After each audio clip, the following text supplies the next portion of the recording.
नमस्कार दर्शक, आप देख रहे हैं जयगांव मिरर्स। प्रस्तुत है आज के मुख्य समाचार। Rapid headlines news. Holi child school Jalpaiguri की छात्रा रिया मोहता ने आईएससी बोर्ड के 12वीं कक्षा की परीक्षा में राज्य में चौथा स्थान प्राप्त किया है। उसका कुल प्राप्त अंक 396 है। रिया की सफलता से घर वाले बेहद खुश है।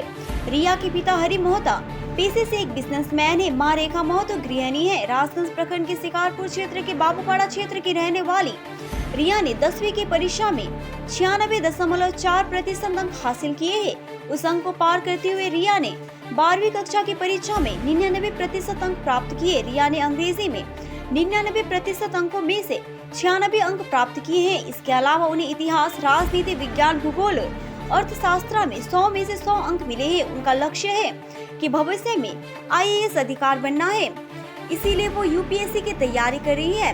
रिया की इस सफलता पर मुख्यमंत्री ममता बनर्जी ने बधाई दी है। साथ ही राजगंज विधायक खगेश्वर रॉय, राजगंज थाने का आईसी पंकज सरकार, बेलाकोपा चौकी के ओसी बुद्धदेव घोष ने उनके घर आकर मिठाई खिलाकर अभिवादन किया।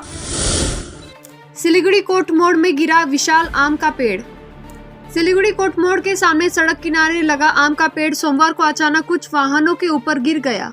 इसके अलावा पेड़ का कुछ हिस्सा बिजली के तार पर खतरनाक तरीके से लटक गया है। नतीजतन इलाके में दहशत फैल गई।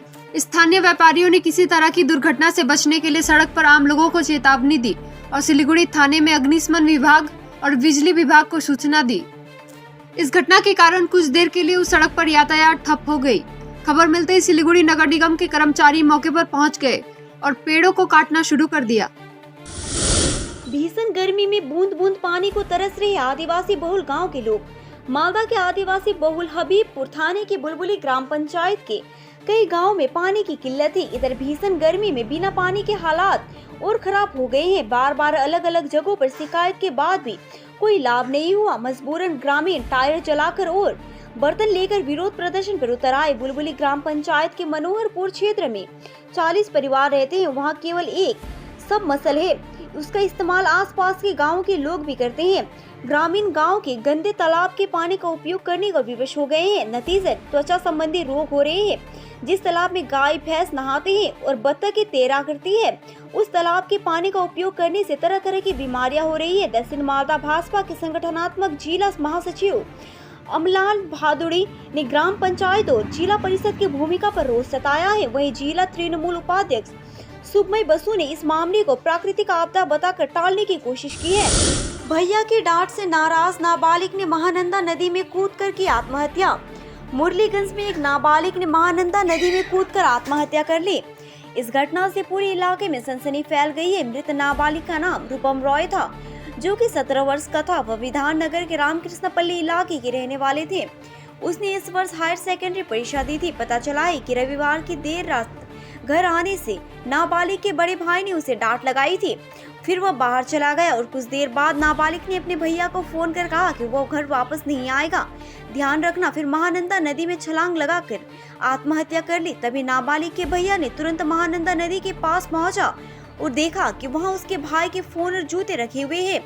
नाबालिग के परिजनों ने इसकी सूचना विधाननगर थाने को दी। सूचना मिलने पर विधाननगर थाने की पुलिस मौके पर पहुंची। पुलिस ने रात भर तलाश की, लेकिन कुछ नहीं पता चला। आपदा प्रबंधन टीम ने आज सुबह से ही महानंदा नदी में खोजबीन शुरू की और नाबालिग का शव बरामद किया गया। कन्याश्री परियोजना के महिला प्रकोष्ठ की पहल पर मासिक धर्म स्वास्थ्य दिवस पर चर्चा। सूर्य सेन महाविद्यालय के कन्याश्री परियोजना के महिला प्रकोष्ठ की पहल पर बैठक कक्ष में मासिक धर्म स्वास्थ्य दिवस पर चर्चा हुई। आज की चर्चा में सूर्य सेन महाविद्यालय के कन्याश्री परियोजना की छात्राओं ने अभिनय के माध्यम से बालिकाओं को राह दिखाने का प्रयास किया। कार्यक्रम में कॉलेज के प्राचार्य डॉक्टर प्रणब मिश्रा के अलावा मुख्य अतिथियों में मजिस्ट्रेट श्रीमती श्रेयसी सेन, प्रख्यात स्त्री रोग विशेषज्ञ डॉक्टर सुपर्णा रॉय और कॉलेज के अन्य कई महिला प्रोफेसर उपस्थित थी। अपने वक्तव्य में WBCA श्रीमती श्रेयसी सेन ने कहा कि कन्याश्री परियोजना के माध्यम से ग्रामीण इलाकों की लड़कियों को सही दिशा दिखाई गई है। साथ ही इस परियोजना के माध्यम से बालिकाओं को अपने लिए उचित शिक्षा मिलती है, अपने पैरों पर खड़ी हुई है। चाय बगान की लड़कियों को द केरला स्टोरी दिखाने असम ले गए पूर्व सांसद। इस राज्य की सरकार ने फिल्म द केरला स्टोरी पर बैन लगा दी है, इसीलिए राज्य के किसी भी सिनेमा हॉल में नहीं चल रही है। लेकिन भाजपा नेता और पूर्व सांसद दशरथ तिर्की ने चाय बगान क्षेत्र की साधारण लड़कियों को ये फिल्म दिखाने के लिए 2 बसें किराए पर लेकर असम ले गए। दशरथ तिर्की का दावा है कि स्थानीय चाय बगानों की कई लड़कियां उनके पास आई और उनसे फिल्म की स्क्रीनिंग की व्यवस्था करने के लिए कहने लगी।